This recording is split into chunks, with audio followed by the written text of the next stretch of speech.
transporte.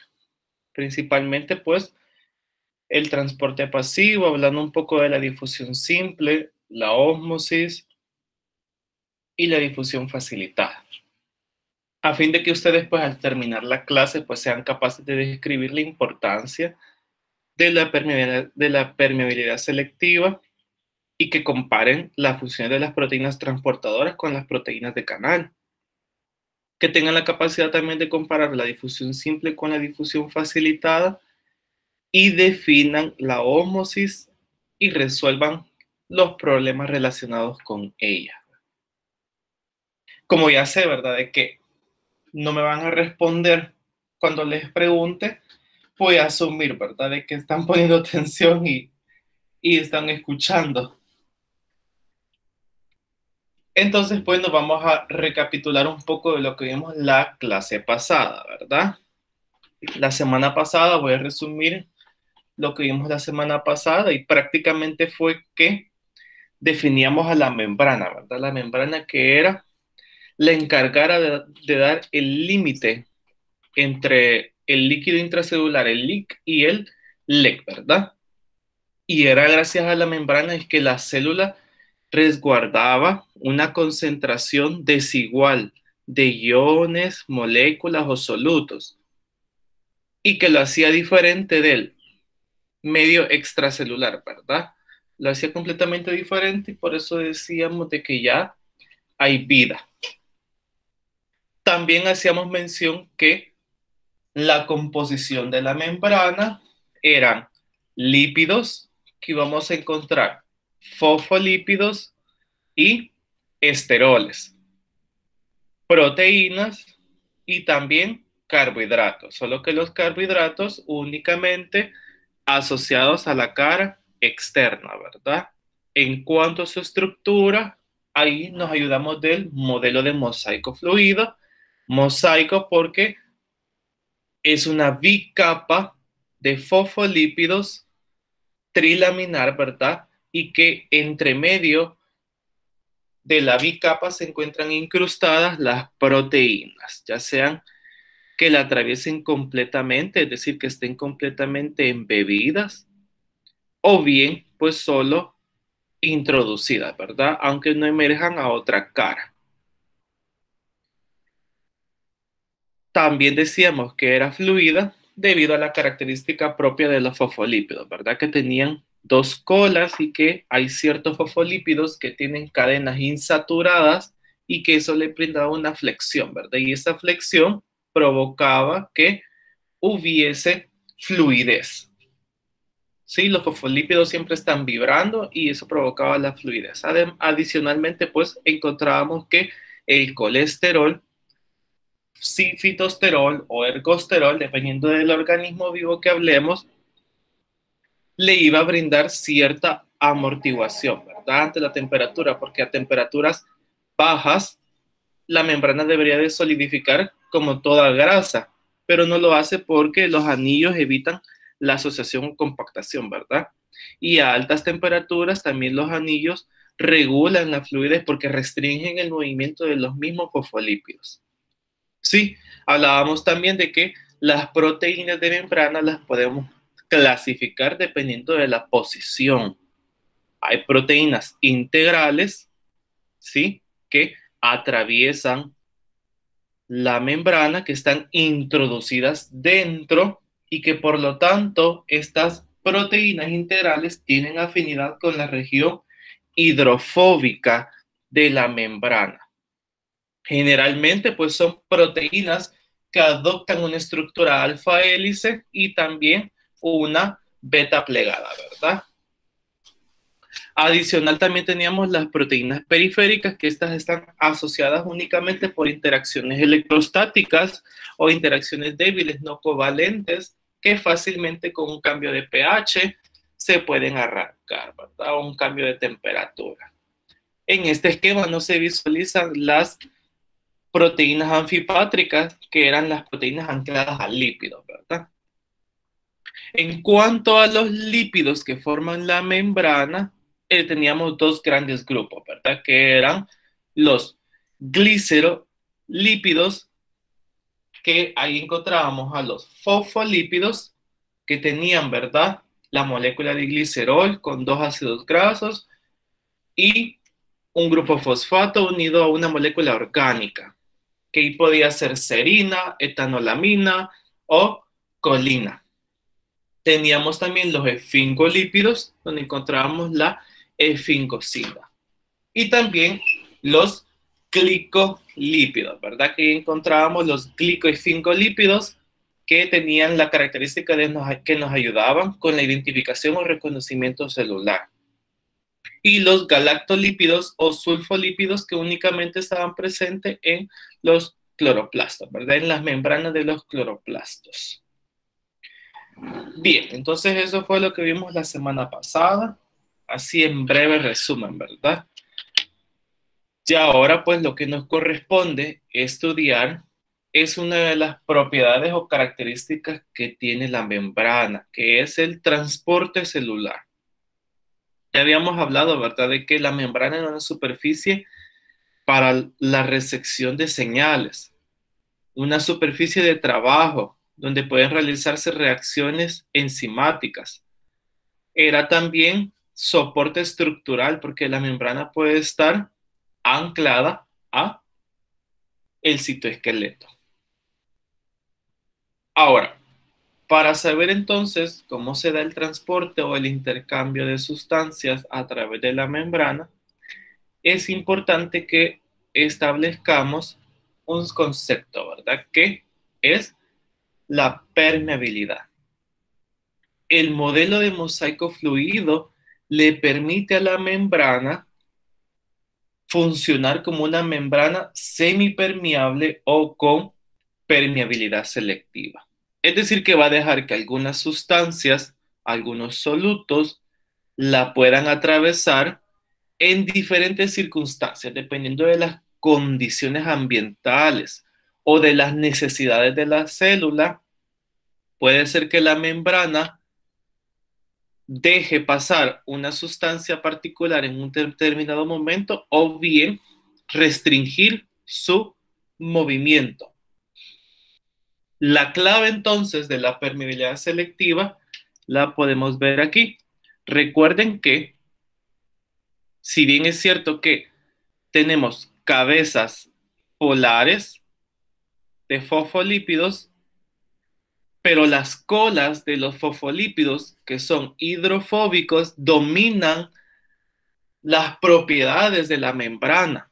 Habrán ciertas moléculas que podrán atravesar estos pequeños espacios entre las cabezas de los fosfolípidos, y si son hidrofóbicas o liposolubles, fácilmente la van a atravesar.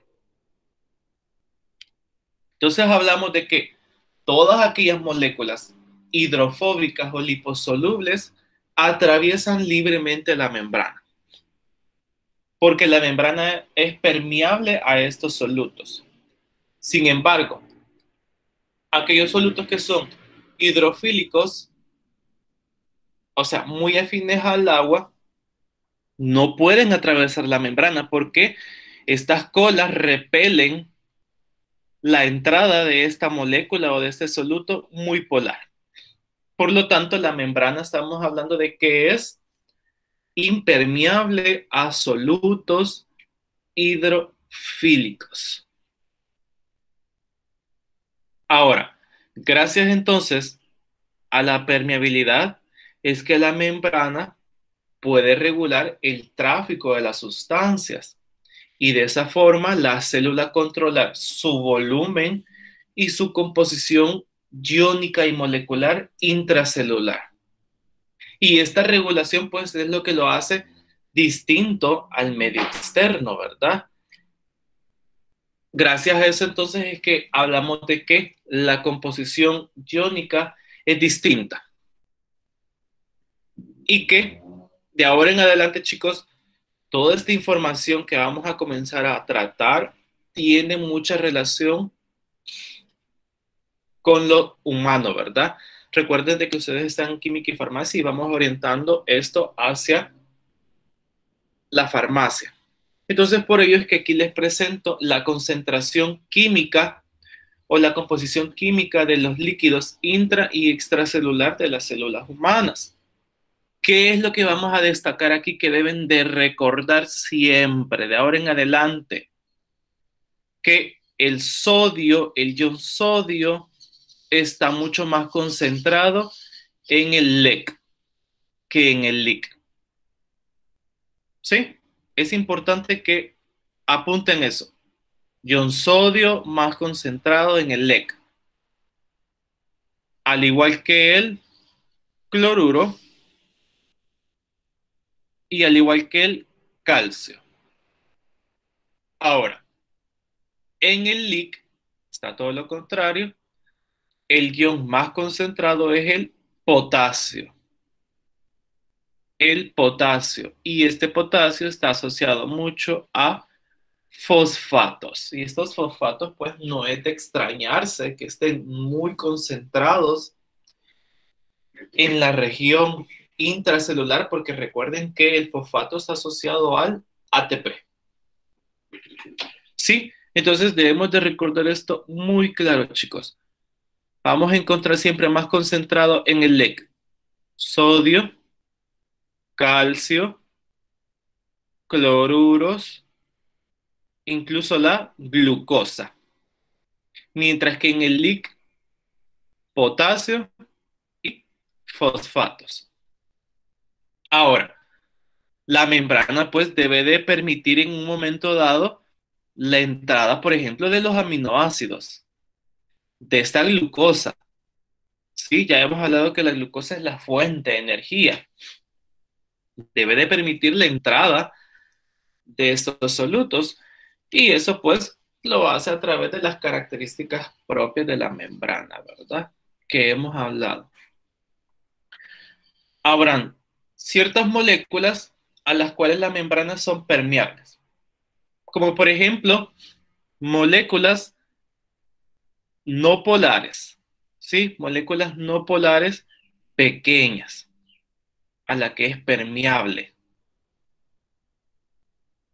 Moléculas como por ejemplo el agua, que a pesar que el agua es muy polar, pero el tamaño de la molécula le permite atravesar fácilmente o con cierta facilidad la membrana.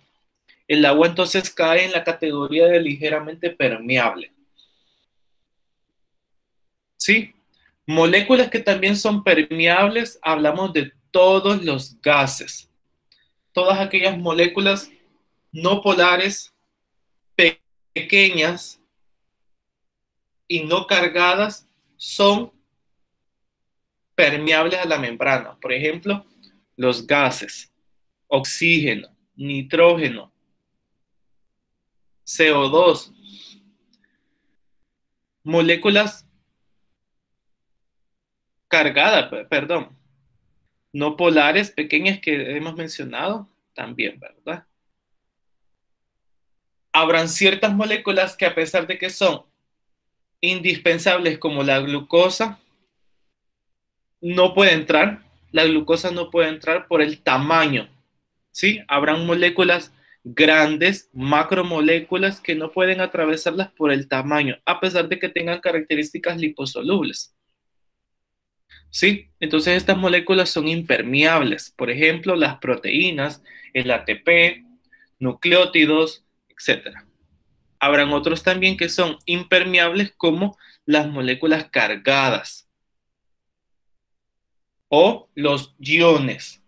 Todos los iones no pueden atravesar la membrana, sino que son repels. Se repelen, ¿verdad? Otras moléculas cargadas, por ejemplo, el ATP, los aminoácidos no pueden entrar directamente a través de la membrana. Entonces, deben de buscar ciertos mecanismos de transporte para que estos solutos pues sean intercambiados. La célula entonces ha diseñado estos mecanismos de transportes y estos mecanismos de transporte se van a clasificar de acuerdo al requerimiento energético. En cuanto al requerimiento energético, pues fácil. El transporte que utilice energía metabólica, es decir, energía proveniente del ATP, principalmente, hablamos entonces de transporte activo. Mientras que el transporte que utilice la energía propia del movimiento molecular o energía cinética de las moléculas o de los solutos, hablaremos del transporte pasivo. Dentro del transporte pasivo, todos los mecanismos son de tipo difusión. Y vamos a ver dos. Difusión simple a través de la bicapa lipídica, difusión simple a través de proteínas de canal y difusión facilitada. En cuanto a la difusión facilitada, la diferencia es de que utiliza una proteína acarreadora o una proteína carret, que le denominan. Y es que estas proteínas acarreadoras tienen la capacidad de sufrir cambios conformacionales a medida que el soluto se va desplazando a través de la membrana. Y eso lo hace completamente diferente de las proteínas de canal, porque las proteínas de canal, el conducto a lo largo de la proteína no sufre ninguna transformación o un cambio en la configuración tridimensional de la proteína. Les digo esto porque en Solomon la proteína de canal la denominan como difusión facilitada, pero nosotros lo vamos a clasificar como difusión simple, porque la fisiología de Guyton así lo clasifica. Y este es uno de los libros que ustedes van a trabajar o van a tratar cuando lleguen a fisiología, ¿verdad? Por eso les hago la mención. ¿Sí? Entonces, la difusión, el transporte pasivo se clasifica en difusión simple y difusión facilitada. ¿Cuál es la diferencia? Ahorita la diferencia más notable es el tipo de proteína que utiliza. Una proteína acarreadora utiliza la difusión facilitada. Y cuando digo proteína acarreadora, hago referencia a una proteína que sufre un cambio conformacional. La difusión simple, pues, puede ocurrir directamente a través de la bicapa o utilizando una proteína de canal. Ahora, en cuanto al transporte activo, el transporte activo utiliza proteínas acarreadoras también, porque estas proteínas acarreadoras son las que utilizan la energía proveniente de una fuente metabólica para el movimiento de las moléculas o solutos. Entonces, el transporte pasivo, ¿verdad? Ya definimos de que es el que no requiere energía metabólica y que el movimiento de estos iones, de estas moléculas a través de la membrana, es por el fenómeno físico denominado difusión. La difusión, pues, que es un proceso físico de movimiento aleatorio, es el que vamos a definir ahora, es simplemente, pues, un desplazamiento neto o general de ciertas moléculas o de iones a favor de un gradiente de concentración.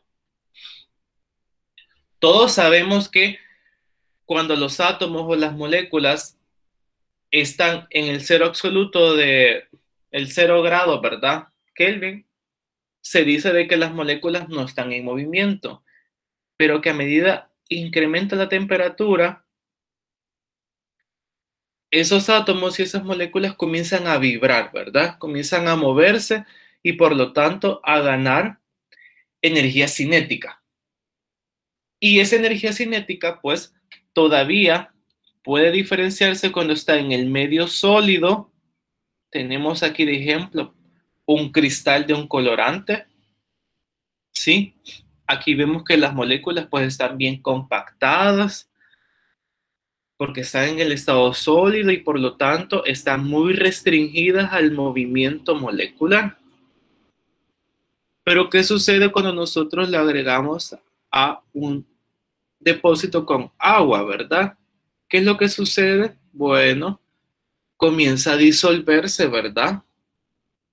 Comienza a disolverse, ciertas moléculas se desprenden del sólido y comienzan a vibrar, ¿verdad? Comienzan a desplazarse, a moverse aleatoriamente, ¿sí? Sin ninguna dirección, comienzan a moverse.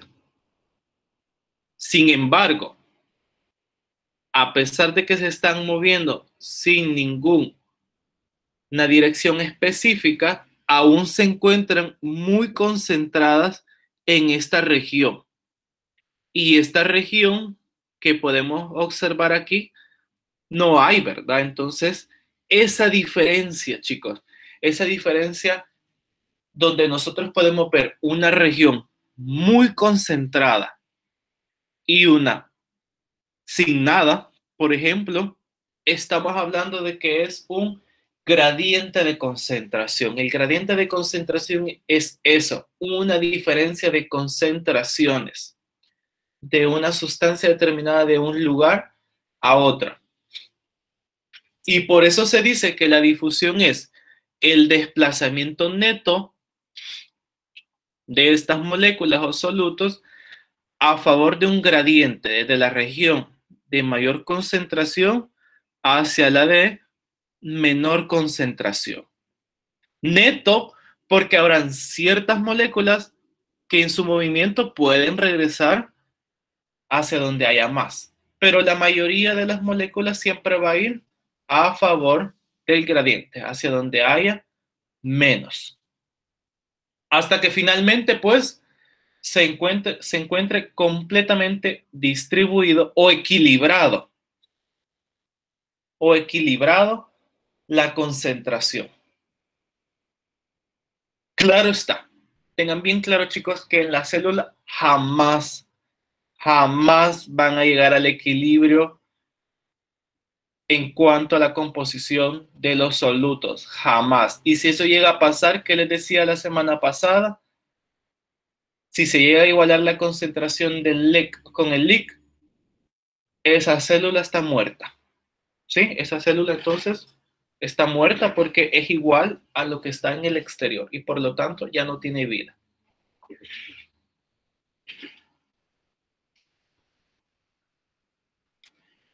Entonces, una membrana es permeable a una sustancia. Y vemos nosotros que en este ejemplo,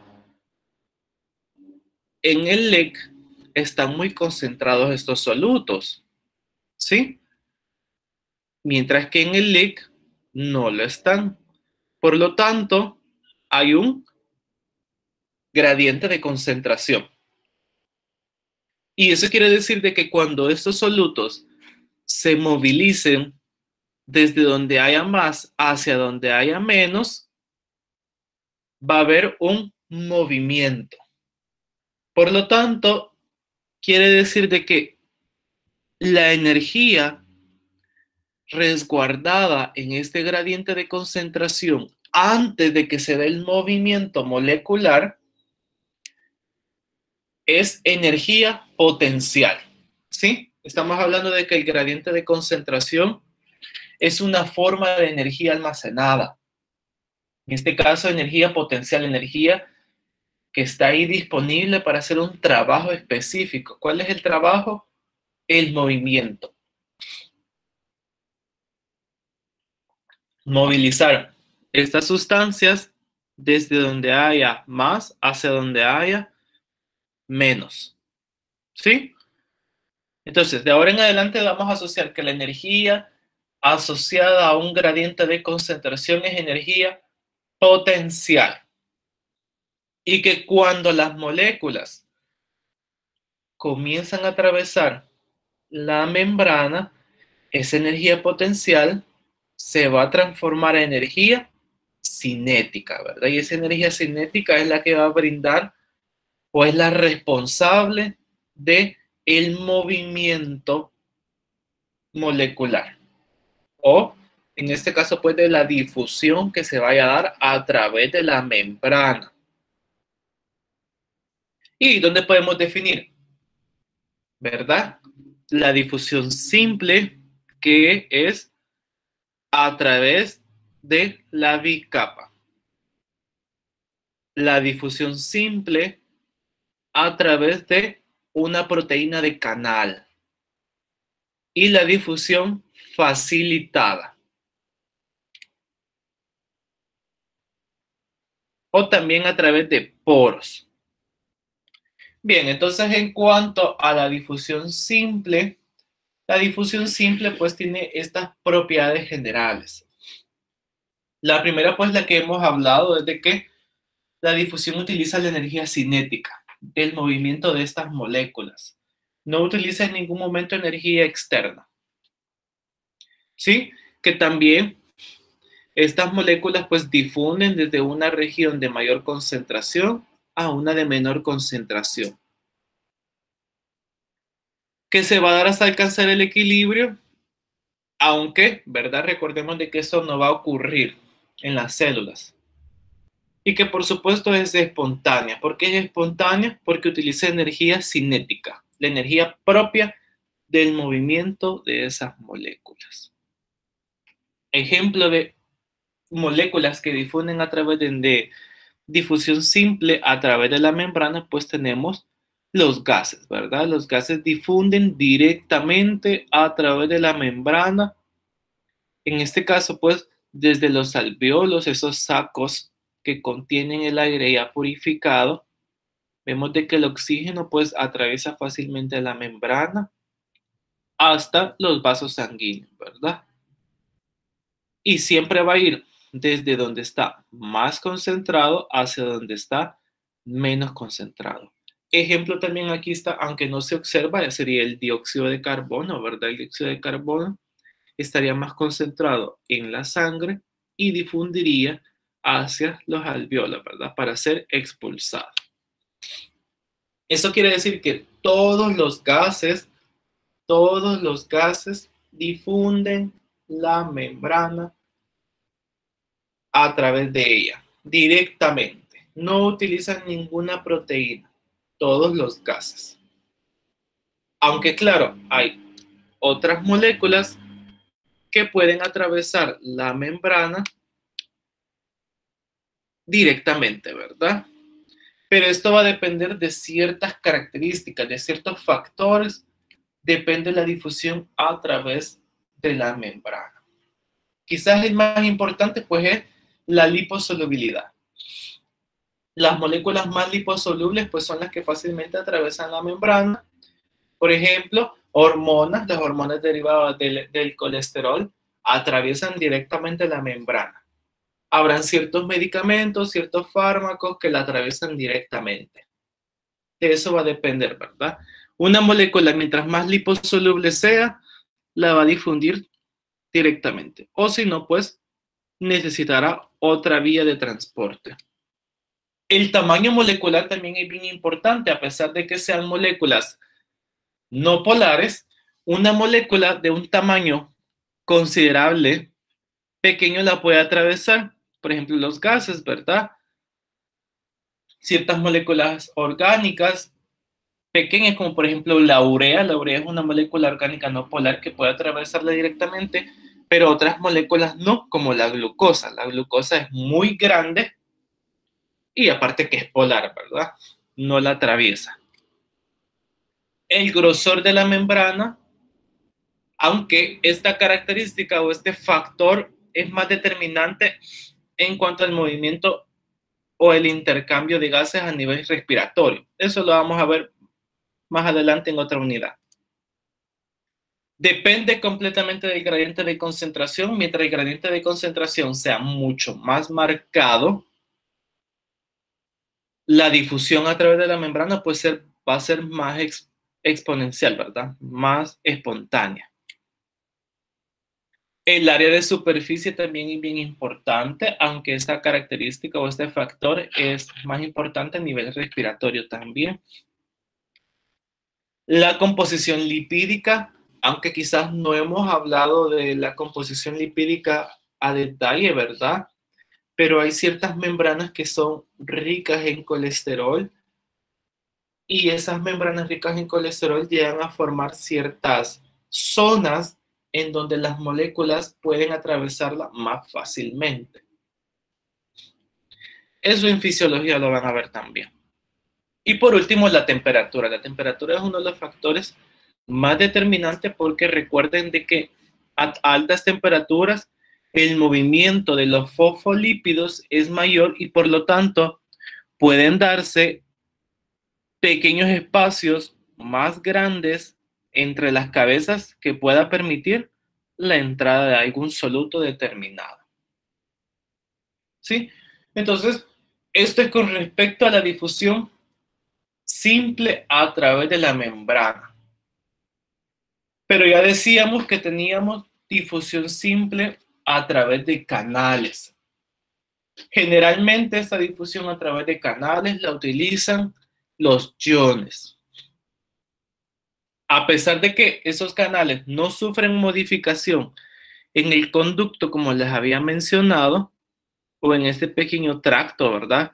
Donde se va a desplazar el ion, todos los canales a nivel celular humano, pues están regulados. Y habrán canales que son dependientes de ligandos, es decir, canales que se van a abrir cuando una molécula orgánica llegue y se una a el canal. Entonces va a haber apertura de estos solutos. Por ejemplo, los receptores nicotínicos, los receptores de GABA, los receptores de NMDA que son asociados a glutamato. Todos estos a nivel, estos dos, GABA y NMDA a nivel central, a nivel del sistema nervioso central, y el nicotínico en la mayoría de las uniones celulares musculares. Tenemos canales voltaje dependientes. Estos canales voltaje dependientes van a depender de la aparición o cambios de carga a lo largo de la membrana. Cuando el sodio generalmente entra a una célula, eso provoca un cambio en la carga. Recuerden de que el sodio tiene carga positiva, entonces al entrar va a provocar que haya un incremento en las cargas positivas al interior de la membrana y eso puede provocar que otros canales se abran, ¿verdad? Tenemos canales mecánicos, es decir, que dependen completamente del estiramiento o de la presión asociado a la membrana. Y estos canales pues están asociados al citoesqueleto. Cuando se presiona una determinada membrana, eso va a provocar la apertura y entrada. Normalmente estos tipos de canales iónicos asociados a estos estímulos de presión o de estiramiento son los que están en nuestras neuronas que detectan la presión, ¿verdad? O el tacto. Y por último tenemos los canales dependientes de la fosforilación, es decir, canales que dependen de la presencia de fosfato para la apertura. Habrán canales de potasio, como en las células pancreáticas o canales de calcio. ¿Sí? Y entonces los canales iónicos son muy selectivos porque los aminoácidos que se encuentran dentro o orientados hacia el interior de el canal seleccionan y filtran los iones, ya sea por el tamaño del ion o por la carga, ¿verdad? Ok, hemos visto hasta este punto difusión simple a través de la membrana y difusión simple a través de canales. Pero resulta ser que hemos hablado únicamente de movimiento de iones, pero también hay movimiento de agua.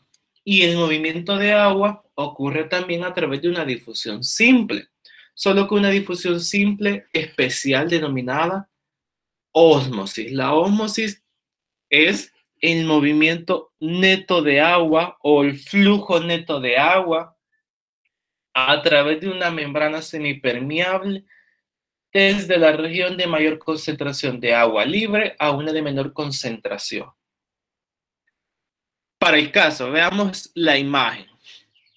Observen, utilizando un tubo en forma de U, colocamos dos soluciones de concentración distinta de glucosa, separados por una membrana semipermeable a la glucosa, al igual que la de la célula, ¿verdad? Que decíamos que la glucosa no difunde fácilmente a través de la membrana, sino que debe de utilizar una proteína transportadora. Bueno, entonces, una solución, la que está en el lado B, veo yo que está más concentrada de glucosa, mientras que la solución en el lado A tiene una menor concentración de glucosa. Ahora, ¿cuál de estas dos soluciones o cuál de los dos lados tiene mayor cantidad de agua?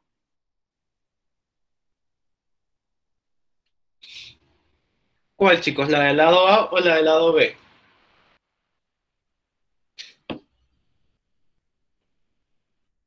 Correcto, ¿verdad? La del lado A, podemos ver que tiene mayor cantidad de agua libre disponible para solvatar otros solutos. En este caso, para ir al lado B a solvatar a la glucosa. Recuerden cuando ustedes vieron la unidad de las biomoléculas. El agua tiene esa capacidad de ir a formar pequeñas capas alrededor de las moléculas o alrededor de los iones, que son esas capas de solvatación. Entonces, esa agua que está libre o disponible para ir a solvatar o unirse con los solutos es que es la que se va a movilizar y es la que decimos que es agua libre. Entonces, a medida que transcurre el tiempo, el movimiento de agua se va a dar desde donde hay una mayor cantidad de agua libre hacia donde haya una de menor concentración de agua libre. ¿Sí? Recuerden que como es difusión, siempre hay moléculas de agua que podrán irse en sentido contrario. Sin embargo, el flujo neto o el movimiento neto de agua siempre es desde donde hay más agua libre hacia donde hay menos. ¿Sí? Entonces, en eso consiste la ósmosis.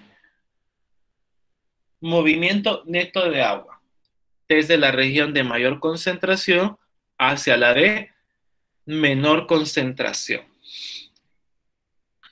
Claro está que si nosotros hiciéramos o evitáramos este movimiento, debemos de ejercer cierta presión sobre este lado de la concentración de la solución para evitar que se dé la ósmosis. Y esa presión que se debe de ejercer para evitar la ósmosis se conoce como presión osmótica.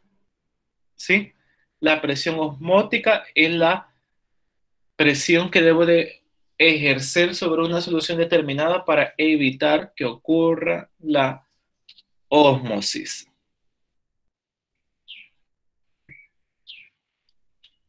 Aquí podemos ver más claro, ¿verdad? Vemos aquí que las moléculas de agua están aquí libres, disponibles para ir a solvatar estas moléculas, ¿verdad? Y que como es difusión, pues vemos de que el agua también puede atravesar la membrana hacia el otro lado, pero el movimiento neto o el flujo neto siempre es hacia donde haya menos agua libre. Ahora, a nivel celular, se sabe de que el agua difunde a través de dos mecanismos. Uno es la difusión a través de la membrana, pero la gran cantidad de agua atraviesa la membrana utilizando estas proteínas de tipo poros, son unas porinas denominadas aquaporinas. ¿Sí? Recuerden que la membrana es ligeramente permeable al agua. Entonces, una determinada cantidad sí va a atravesar la membrana, pero la mayoría de las moléculas utilizan las aquaporinas. Y estas aquaporinas, aunque ustedes no me lo crean, son bastante recientes. Ya tienen 2 décadas. En el año 2000 fueron descubiertas por esos dos científicos, por Peter Agre de la Universidad de Johns Hopkins y Roderick McKinnon de la Universidad de Rockefeller de Nueva York, ¿verdad? Entonces ellos descubrieron la estructura tridimensional de las aquaporinas y ellos determinaron de que hay ciertas regiones de aminoácidos cargados positivamente que son los que filtran las moléculas de agua y dejan pasar únicamente las moléculas de agua. ¿Sí? Se sabe que hay 13 aquaporinas. De esas 13 aquaporinas, todas, excepto una, se encuentran abiertas. Y únicamente la aquaporina a nivel del riñón se encuentra regulada por la hormona antidiurética. ¿Sí? Entonces, recuerden esto, la ósmosis se da a través de la difusión simple a través de la bicapa o la difusión simple a través de aquaporinas, el movimiento de agua. Ahora, hemos visto nada más el comportamiento de la ósmosis físicamente, pero cuando nosotros exponemos a las células a soluciones de diferente concentración, las células pueden responder de diferente manera. En el caso de las células animales, tenemos 3 casos. Veamos el primero. Cuando nosotros colocamos una célula animal en una solución de igual concentración que el líquido, el movimiento de agua es igual en ambos sentidos. Por lo tanto, se está diciendo de que no hay ósmosis. ¿Sí? Porque recuerden que la ósmosis es un flujo neto de agua.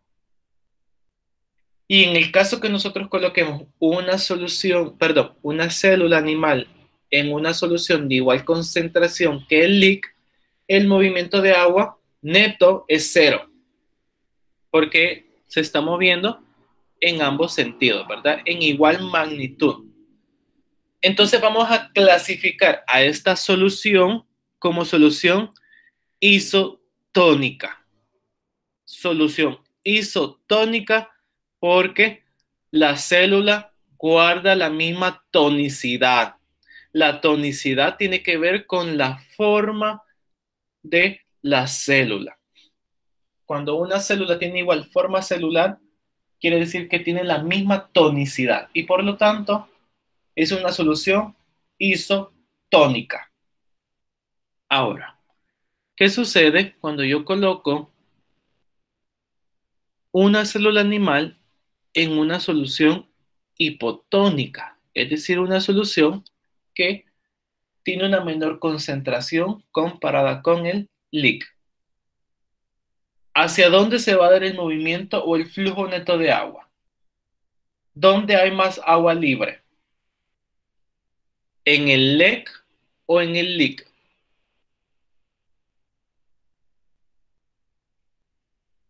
Ajá, chicos. Alguien que nos ayude respondiendo, que lo analice.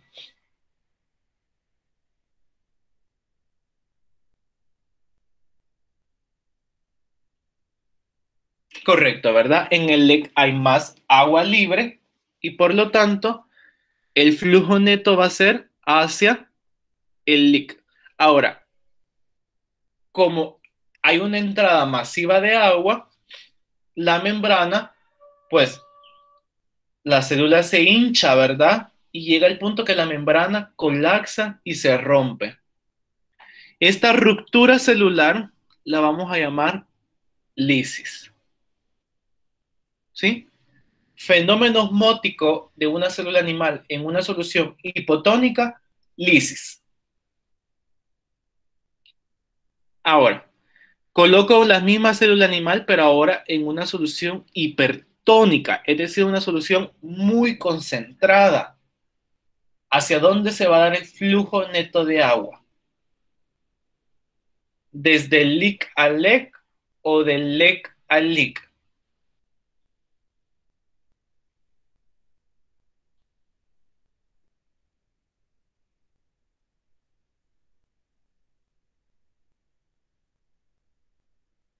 Correcto, ¿verdad? Desde el lic hacia el lec, ¿verdad? Porque ahora en este caso el lic habrá más agua libre que en el lec. Entonces el movimiento neto de agua se va a dar desde adentro hacia afuera. Entonces en ese momento pues la célula pierde su tamaño original y al perder su tamaño y su forma original se va a denominar como una célula crenada o crenación. La célula animal ante una solución hipertónica se va a crenar. ¿Y en qué consiste la crenación? La pérdida de la forma original por pérdida de agua, por una salida masiva de agua. Ahora, en el caso de las células vegetales, pues los fenómenos son un poquito más diferentes, porque la célula vegetal tiene una pared celular. Y recuerden que la pared celular le confiere soporte, ¿sí? Entonces, cuando colocamos una célula vegetal en una solución isotónica, el movimiento neto de agua pues es cero, ¿verdad? Y por lo tanto conserva su forma celular original. Ahora, cuando nosotros colocamos la célula vegetal en un medio hipotónico, el movimiento de agua va a ser desde el lec hacia el lic. Pero a diferencia de la célula animal, la célula vegetal no colapsa, porque la vacuola se encarga de absorber o de hacer entrar esa agua que está entrando, ¿verdad? Valga la redundancia, y la pared celular va a ejercer una presión sobre la vacuola. Esa presión que está ejerciendo la pared sobre la vacuola se conoce como presión de turgencia. En ese momento, las células vegetales, vamos a decir que están en turgencia o turgentes. ¿Sí? ¿Por qué? Porque la pared celular le brinda soporte o evita de que colapse la célula vegetal. ¿Qué ocurre cuando nosotros colocamos una célula vegetal en un medio hipertónico? Entonces el movimiento de agua va a ser desde el lic hacia el lec. Y entonces la pérdida masiva de agua va a hacer que la célula se desprenda de la pared celular, que la membrana celular se repliegue y se aleje de la pared celular va a continuar con su forma original, pero la célula se va a ver desprendida y se va a ver plasmolizada. La separación de la membrana de la pared celular se conoce como plasmólisis. Y ahí vamos a decir que son células plasmolizadas. Sí, en el caso de las células vegetales, eso es muchísimo más fácil que ustedes lo vean en casa. Por ejemplo, ustedes pueden ver sus plantas, ¿verdad? Cuando ustedes riegan sus plantas regularmente, las van a ver pues completamente erguidas. Pero ya una planta con el agua justa la vamos a ver un tanto flácida y ya sin agua, sin el riego de agua, pues completamente decaída, muerta. Ahora, ¿por qué es importante que ustedes sepan la forma o los fenómenos que les ocurren a las células? Y es que Nuestros glóbulos rojos son muy delicados. Los glóbulos rojos, cuando están en contacto con una solución hipotónica, es decir, una solución cuya concentración, chicos, esto es bien importante que lo vayan recordando, la concentración de los solutos es en osmolaridad. Entonces, se ha determinado que cuando un glóbulo rojo o cualquier célula animal se introduzca en una solución que tenga una concentración menor a los 300 milimoles, la célula se va a lisar. Y en el caso de los glóbulos rojos, le va a ocurrir la hemólisis.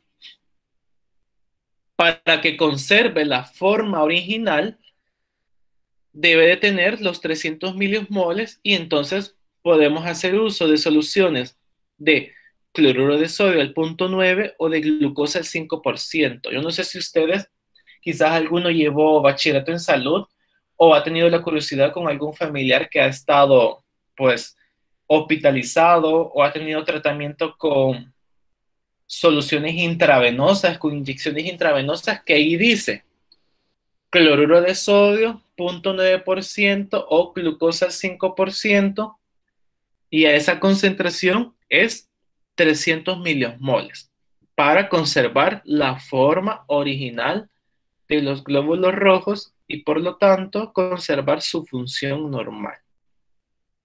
¿Qué pasa cuando colocamos una solución hipertónica, o sea, es decir, a una concentración mayor de 300 milimoles?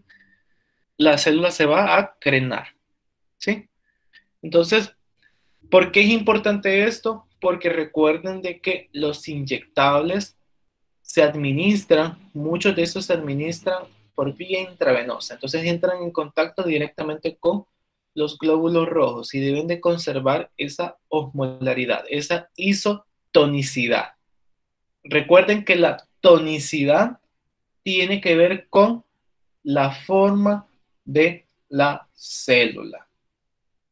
¿Sí? En una solución hipotónica, la célula animal, ¿qué le sucede?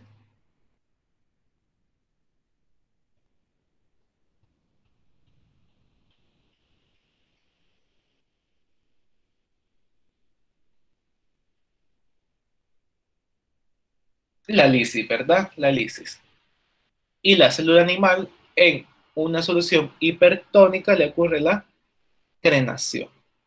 Bien, chicos, entonces nos vamos a quedar hasta acá. Esto es todo por este día. Vamos a continuar entonces